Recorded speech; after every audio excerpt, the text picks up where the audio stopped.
they're saying, what they're saying about the whole Frederick Gray, or what is it, Freddie Gray?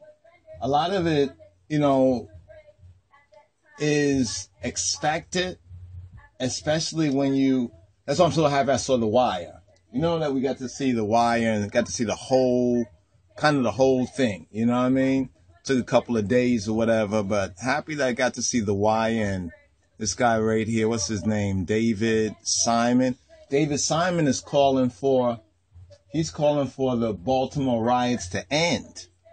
You know what I mean? But the Wire, right, really gives you, I know different people watch it and see different things in it, but what we got to see in it, all praise be to Donai Jah, or Rastafari.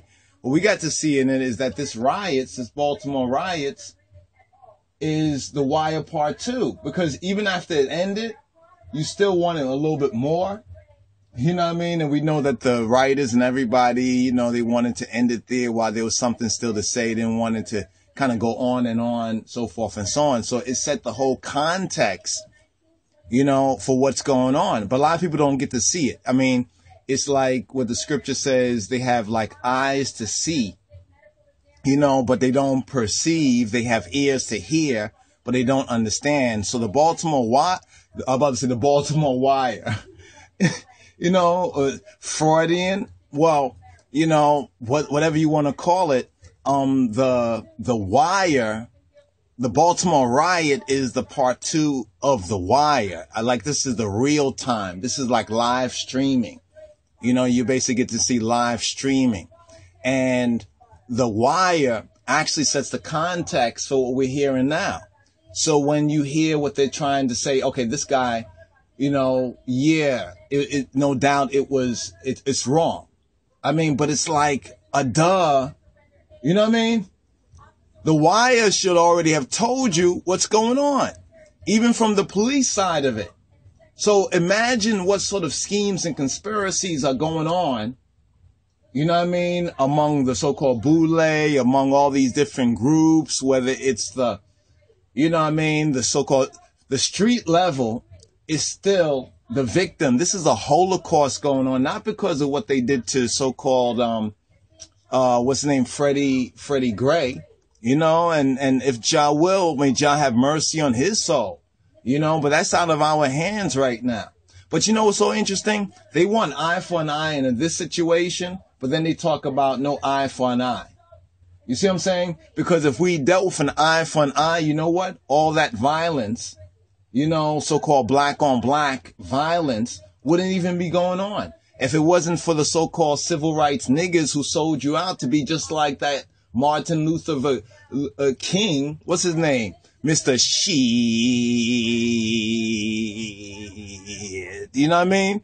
I mean, it was like so much in your face. I mean, I got to reason with some other folks and see if they really, what they picked up off of The Wire. But the difference here is that there's a short in The Wire. I mean, there's a short in The Wire, but most people don't, it's like you have a short in the power line. So instead they turn it up, but they ain't got no power. You know what I'm saying? Because they said no to black power at the time when it could have really done something for them. Now, after they go after the dream, they're trying to wake up, but they're already in like a comatose state. And that dream that you're trying to wake up from that's turning to nightmare, you can't wake up. Why? Because like you're on life support. Niggas are on life support.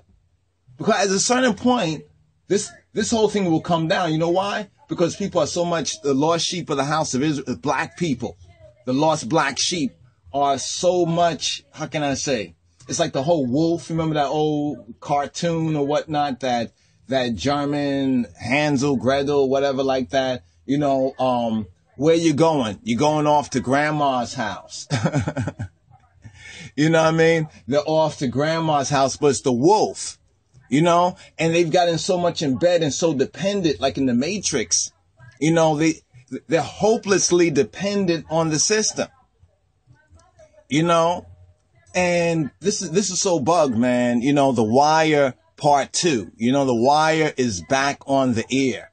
It's the Baltimore riots, You know, that's the live streaming. We're seeing the live streaming of it. But to get a good background, if you've seen it before, and many of y'all already saw it before. I just saw, The Wire recently. Give thanks to my brethren, even though we had to go online to kind of, I think a Putlocker, go check Putlocker. They have all of that right there. You can kind of like watch it episode after episode, and you probably won't want to stop. But some things, I would say get pen and paper in hand, because there's a lot of things that are said that kind of connect themselves in the mind of those looking for the truth. You know what I mean? If you're really looking to find out the truth, but if you're looking for the truth, you're going to be offended, at the real truth when you get to recognize the real truth. This right here is a strictly, Hegelian dialectic. It's like problem, reaction, solution. And so what we're seeing happening is a script. This is all scripted, yo. You know what I mean? This is all scripted. You know what I mean? Because we already know what the solutions are. You know what I mean? We already know what the solutions are, but if the will to do it is lacking, because ones have already sold out, they've sold their souls, so it's something like this that gets everybody's attention. Isn't that interesting? Why does this get more attention than many of the other, really endemic issues, within our community that has us looking at ourselves, because it's about responsibility. You know what I mean? It's about taking responsibility. It's about, looking at yourself in the mirror and recognizing, well, who you really be and what you really done, and turning to your brother or your sister, and asking for forgiveness, right? And giving forgiveness from the heart. Ones have sold out. The love of many has waxed cold. This is why lawlessness, abounds. But the lawlessness then begin from the so-called, youth in the street, the so-called thugs and the hoes and the pros and the hoppers and the poppers. It didn't stop. It didn't start there. It actually started with Martin Luther King. Yeah, I said that. And a lot of you are going to get upset, or maybe you'll be like, oh, he can't say that, so forth and so on. The truth is stranger than fiction. And you got off on this fiction about The Wire. I actually will agree. Usually I don't agree with the crowd, but to a certain extent I do, but perhaps not from the same reasons. I don't know what other people got out The Wire. You know what I mean? They probably were just looking at the superficial aspect of it. Oh, can you see black folks? Because really black folks like to see black folks on TV. Babylon overstands that. The media overstands that. That CNN, they understand that, and that's why they do what they do. So The Wire is once again on the ear, but there's a short, right? There's a short in The Wire. This is all problem, reaction, solution. Problem, reaction. Even in The Wire, they had a similar situation like this. Not along the same lines, but you can see where that script has been written. That script has been written. So here's the problem, right? 6 cops basically abuse and can say murder, well, maybe not murder is premeditated, but they killed, this Freddie Gray, and they assaulted and abused and went beyond what their so-called authority should be. But is this anything new? Right? Is this anything new? Here's where it really starts from right here. You see this one right here? Here's where it really starts from. Here's where it really starts from, and how the media has spun this too. This is where it really starts from right there. You remember that black mother in The Wire? You remember the one, what was it? Naaman's, his mother. You know what I mean? But still, ones don't want to address it. Ones don't want to address the fact because they want to worship the golden calf.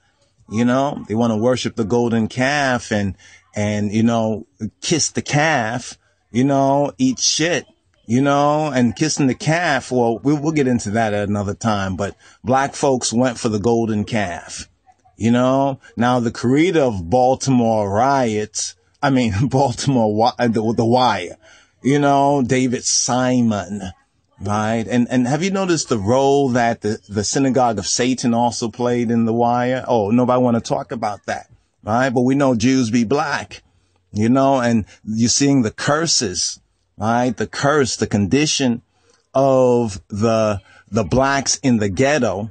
Doesn't it remind you of the Jews, so-called Jews in Europe in the ghetto, right? There was a Holocaust going on, right? There was a genocide going on over there, right? As is a genocide going on over here. But instead everyone reacts to this and not to where the real numbers of so-called black lives that matter are so-called being taken away. But what blacks mean is black lives are materialistic. Why don't we do that as a hashtag? Black lives are materialistic, right? Because if that wasn't so, where would be the response to the real issues? You know, the issues that are in our hands, are in our families, right? Are in our communities, you know, but because this is like a kind of an outside issue. Who are these? These are the guys right here. These are the people right here that, so-called were responsible for the death of, Frederick Gray in custody. I'm not saying that is not an issue that one should not be outraged about, you know, but isn't it very interesting that, the real issues, you know, nobody want to address the real issues because this is a new kind of slavery. They take the chains off of the hands and the foot, right? The hands and the feet, the ankles, and they put them on the hearts and the minds of the people. But they know something is wrong, you know, and all that is building up. And this is just a reaction, burning the stores and looting this and dirtying that, as though the community wasn't already sinned up or effed up enough. You know, that's what it says, you know, effed up. That's sin, you know, fuckery, you know, a generational curse. You're seeing a generational curse amongst the lost sheep of the house of Israel. And because they don't want to admit who they be, you know, that's why they continue to be the living testimony of that divine reality. But anyway, let's get out of this right here. You know, just listening to one of these black prosecutors, and while I was watching it, I was like, this seems like, you know, it's like a continuation of The Wire, because I just finished, you know, we just finished checking out The Wire, maybe the last like week and a half, maybe 2 weeks or so, you know, just got to check out The Wire. And, this is already after the Boston, riots began. But as I really started to probe the different seasons, you know, touching on different aspects of the issue, you know, and looked at this whole Boston riots again, hands up, don't shoot. Yeah. Okay. Pants up, you know, don't take it in the booty. You know, how about something like that? You know, see, those are the issues people don't really want to address, you know, or the fallen state of the black mother, right? The black woman. You know, we say, you know, we praise what the black woman is supposed to be, but we don't want to address, you know, the consequences of how to make a slave, not what they so-called did with their COINTELPRO, but what we can do to undo their COINTELPRO. The answers are in our hands, but it begins in our heads and hearts, people. You know, it's later than you think. This is just another sign of time and judgment. And if you haven't checked out that video, go look for it, Time and Judgment. Very interesting video. Perhaps it might be inspirational to some. All right. All right. This is Wyndham Yarden reporting for Rastafari Sabbatical. You can join us on RastafariGroundation.com, and I blog talk, Saturday nights, 10 p.m., Tuesday, Testify Tuesday, 9, and, the Upper Room Reasoning, tentatively right now for Thursdays. All right. Thursdays evenings. All right. So be well. Shalom, Rastafari.